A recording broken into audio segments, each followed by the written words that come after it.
নমস্কাৰ বন্ধুসকল, আজি আমি আহিছোঁ শোণিতপুৰ জিলাৰ 1 নম্বৰ দোলাবাৰী গাঁৱত। ইয়াৰ পৰা আমি এজন খেতিয়কৰ ঘৰত আহিছোঁ। মাটিৰ আজি চেম্পুল সংগ্ৰহ কৰিম, ছইল কালেকশ্যন কৰি আমি ছইল চেম্পুল এনালাইচিছ কৰি ছইল হেল্থ কাৰ্ড জেনেৰেট কৰিবৰ কাৰণে আগবাঢ়িছোঁ। গতিকে এই সংক্ৰান্তত মাটি কেনেকৈ সংগ্ৰহ কৰিব লাগিব, অনলাইন পৰ্টেলত কেনেকৈ সংগ্ৰহ কৰিব আপোনালোকে চাই লওকচোন। আমি এতিয়া এপৰ যোগেদি মাটিটো সংগ্ৰহ কৰি আছোঁ।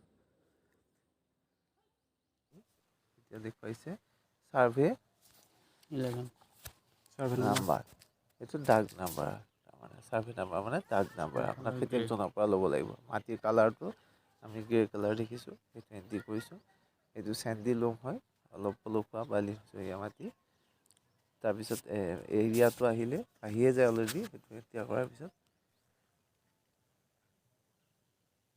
তাৰপিছত এয়া দেখিছে এৰিয়াটো আহি গ'ল আৰু এয়া আহি গ'ল। এতিয়া আপুনি ক্ৰপ চিলেকশ্যনটো আহি গ'ল, কি খেতি কৰে, এইখিনিত ধান কৰে বুলি কৈছে। সেইটো গতিকে আমি ধানত দিম। এয়া ধান হ'ল, তাৰপিছত প্লটৰ ফটো ল'ব লাগিব। এইটো প্লটৰ ফটো, এয়া হাল বোৱাই আছে পটত। এয়া প্লটৰ ফটো মাৰা হ'ল, এতিয়া প্লটৰ ফটো আহিলে।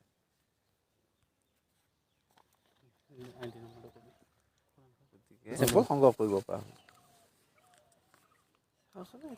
চাওক, পৰ্টেলত ৰেজিষ্টাৰ কৰিলোঁ। ৰেজিষ্টাৰ কৰাৰ পিছত আমি প্ৰেক্টিকেলি মাটিটো সংগ্ৰহ কৰিম। এয়া আমি মাটিটো কোৰেৰে ওপৰৰ জাবৰ জোথৰ বন এইটো আঁতৰাই লৈছোঁ। এতিয়া ধুনীয়াকৈ এইটো এটা প্লটৰ পৰা ধুনীয়াকৈ জাবৰ জোথৰ লৈ এয়া চাওক, এনেকৈ কটা হৈছে। ভি শ্বেপত মাটিটো উঠাইছে তেখেতে ধুনীয়াকৈ কোৰেৰে, বা কোনোবা ইচ্ছা কৰিলে খুৰপিৰেও পাৰিব। এয়া চাওক, এয়া ধুনীয়াকৈ ভি আকৃতিত কাটি পেলাই উলিয়াইছে। এয়া ধুনীয়াকৈ ভি শ্বেপত মাটিটো কাটিছে। এয়া চাওক, কাটি এই চাওক দুফালৰ পৰা মাটিটো এতিয়া সংগ্ৰহ কৰিব। এখন পলিথিনৰ বেগত মাটিটো সংগ্ৰহ কৰিব। এটা ছাইডৰ পৰা ভি শ্বেপ কৰাৰ পিছত এটা ছাইডৰ পৰা মাটিটো সংগ্ৰহ কৰা হৈছে। এয়া চাওক, এতিয়া পলিথিনত পলি বেগত মাটিটো ভৰোৱা হৈছে, চেম্পল কালেকশ্যন বেগত। এতিয়া এটা জেগাৰ পৰা এইটো লোৱা হ'ল। ইয়াৰ পিছত জিগজাগ ৱেত আহি এতিয়া আৰু এটা তেখেতে সংগ্ৰহ কৰিব। আৰু এটা জেগা চাফা কৰিছে, নেক্সট এটা জেগা চাফা কৰিছে। এয়া চাফা কৰি আছে, এয়া চাফা কৰিছে কৰি আকৌ তেনেকৈ এয়া ভি কাট দিব লাগিব। এয়া ভি কাট দি মাটিটো উঠাব তেখেতে। এয়া মাটিটো উঠাইছে। এয়া মাটিটো উঠাইছে। ইয়াৰ পিছত এটা ছাইডৰ পৰা এইটো ধুনীয়াকৈ মাটিটো তেখেতে কোৰেৰে সংগ্ৰহ কৰি আকৌ সেইটো বেগ, আগৰ বেগটোতেই একেলগে সংগ্ৰহ কৰিছে। পিছত মিক্স কৰিব লাগিব। এয়া একেলগে ধুনীয়াকৈ সংগ্ৰহ কৰি লৈছে, এনেকৈ সংগ্ৰহ কৰিছে।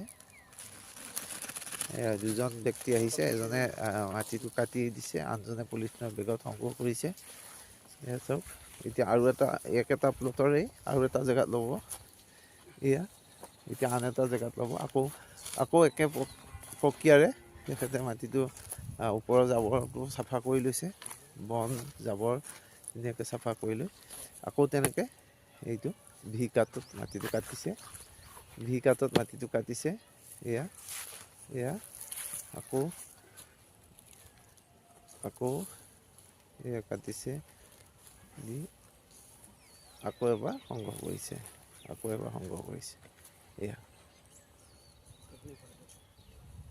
এয়া 3 নম্বৰ চেম্পল সংগ্ৰহ কৰিছে।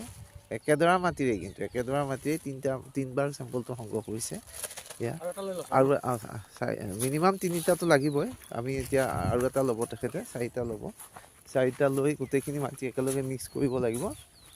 বেছিকৈ যিমানে লয়, 3টা মিনিমাম, 3টা 4টা যিমানে লয়, তেতিয়া মাটিখিনি ৰিপ্ৰেজেণ্টেটিভটো ভাল হয়। মানে ধুনীয়াকৈ গোটেইখিনি মাটি হেৰি কৰা। এয়া আলুতলিৰ কাৰণে কৈছে, আলু ওলাইছেও খান্দোতে। এতিয়া আকৌ তেনেকৈ ভি কাটত মাটিটো কাটি আছে। এয়া চাওক, এইটো 4 নম্বৰ চেম্পল হ'ব। আলু ওলাইছে। এয়া চাওক, আকৌ তেনেকৈ এই ভি কাট কটাৰ পিছত এটা ছাইডৰ পৰা ধুনীয়াকৈ মাটিটো সংগ্ৰহ কৰিছে। গতিকে আমাৰ দুটা পলিথিন বেগত তেখেতে সংগ্ৰহ কৰিছে। এটা ডাঙৰ বেগ হ'লে এটাতো সংগ্ৰহ কৰিব পাৰি, কোনো কথা নাই, কিন্তু 4টা চেম্পল সংগ্ৰহ কৰিলে। এতিয়া এই মাটিখিনি ধুনীয়াকৈ হাত লৈ একেলগে মিলাব লাগিব। আমি এতিয়া চাত তেখেতসকলে মিলাব, গোটেইখিনি একলগ কৰিব লাগিব। একলগ কৰাৰ পিছত আমি চাওঁচোন আমি কেনেকৈ একলগ কৰোঁ। এতিয়া এক্সেছটো পেলাই দিব লাগিব। এক্সেছটো পেলাব লাগিব কেনেকৈ, মানে স্কুৱেৰ টেকনিকত মাটিটো এক্সেছ মাটিটো পেলাই দিওঁ। আমি চাম। তেখেতসকলে বেগত লৈ আনিছে, সঁজুলি তেনেকৈ লৈ আনিছে। তেখেতসকলে এনেকুৱা ধৰণৰ সঁজুলি লগত থাকিব লাগিব। এতিয়া চাওঁ আহক কেনেকৈ মাটিটো মিলাব। এই দুটা বেগত সংগ্ৰহ কৰিছিলে, দুখিনি মাটি এতিয়া মিলাইছে।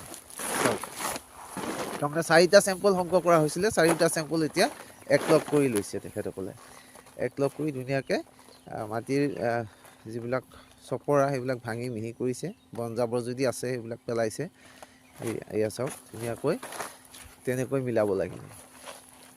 তেখেতসকলে ডাঙৰ বেগ এখন লৈ আনিছে, বেগখনৰ ওপৰতে ধুনীয়াকৈ মিলাই লৈছে।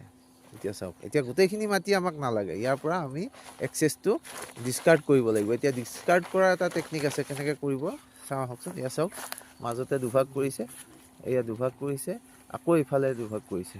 এয়া দেখিছে, অৰ্থাৎ 4 ভাগ কৰাৰ নিচিনা হৈছে, এটা প্লাছ চিন দিয়াৰ নিচিনা হৈছে মাটিখিনি। এয়া চাওক, প্লাছ চিন কৰি দুইফালৰ অপজিট দুইফালৰ মাটি দুটা পেলাই দিছে। এয়া পেলাই দিছে, দিয়ে এতিয়া আকৌ মিক্স কৰিব, আকৌ এবাৰ মিক্স কৰিব। মিক্স কৰি আকৌ তেনেকৈ আকৌ ধুনীয়াকৈ মিলাই লৈ আকৌ প্লাছ চিন কৰি আছে। চাওক, প্লাছ চিন কৰি আছে। এইবাৰ এই আনফালে অপজিটৰ মাটি দুখিনি পেলাই দিছে, দি এয়া চাওক এতিয়া মিলালে। গতিকে এনেকৈ কৰি প্ৰায় আধা কেজিমান মাটি হ'লে হ'ব। কোনোবাই যদি মাটিটো সংগ্ৰহ কৰোঁতে বেছি মাটি সংগ্ৰহ কৰিছিলে, তেতিয়াহ'লে বেছিবাৰ কৰিব লাগিব, 2-3বাৰ। এতিয়া আমাৰ দুবাৰতে হ'ল। তেখেতসকলে যিহেতু এক্সপাৰ্ট কৰি আছে, গম পাইছে। যদি বেছি সংগ্ৰহ কৰিলে হয়, তেতিয়াহ'লে 3-4বাৰো এনেকুৱা ধৰণৰ ডিছকাৰ্ড টেকনিক কৰিব লাগিব। এতিয়া এই পলিথিন বেগত ফাইনেলি যিটো চেম্পল কালেকশ্যন বেগত তেওঁলোকে সংগ্ৰহ কৰিলে। ইয়াৰ পিছত যিখিনি তথ্য সেইখিনি লিপিবদ্ধ কৰিব লাগিব। চাওকচোন কি বস্তু লিখিব, কেনেকৈ তেওঁলোকে সেইখিনি ৰাখিব, এইটো চাই লওঁ। এয়া প্ৰথম লিখিব লৈছে। প্ৰথমতে লাগিলে আপোনাৰ নামটো লিখিম। আমাৰ চেম্পলটোৰ লগতেই থাকিব, এই চেম্পলটোৰ লগতেই থাকিব, যাতে লেবৰেটৰীত কোনো কাৰণতে চেম্পলৰ মিক্স আপ নহয়। ইউনিক আইডিৰ লগত থাকিব। চাওক, এখন চিঙি আপোনালোকে কিছুমান সৰু সৰু কাৰ্ডৰ নিচিনাও বনাই আনিব পাৰে ঘৰতেই, য'ত লিখি ডাইৰেক্টলি এইটো ভৰাই দিব পাৰিব। ভিজিটিং কাৰ্ড যেনেকুৱা থাকে তেনেকুৱাকৈ সৰুকৈ কাটি লৈ আহিব পাৰে। নতুবা এনেকৈ বহি পিছত আনি এতিয়া চাওক, চেম্পলটোৰ লগতে এইটো বান্ধিলে, কিন্তু মাটিখিনিৰ লগত দিয়া নাই। মাটিখিনিৰ লগত দিলেতো বেয়া হৈ যাব। মাটিখিনি দিয়াৰ পিছতে এটা পলিথিনৰ গাঁঠি দিছে। চাওক, মাটিখিনি দিয়াৰ পিছতে পলিথিনৰ গাঁঠি দিছে, পলিথিনত ৰাবাৰ বেণ্ড মাৰিছে। ৰাবাৰ বেণ্ড মৰাৰ পিছত আকৌ চেম্পলৰ কাগজখন দিছে, যিখনত তথ্যখিনি লিখা আছে, তাৰপিছত আকৌ ৰাবাৰ বেণ্ড মাৰিছে। এতিয়া আমাৰ এইটো চেম্পল কালেকশ্যন কমপ্লিট হ'ল। এইটো লেবৰেটৰীলৈকে যাব। ধন্যবাদ।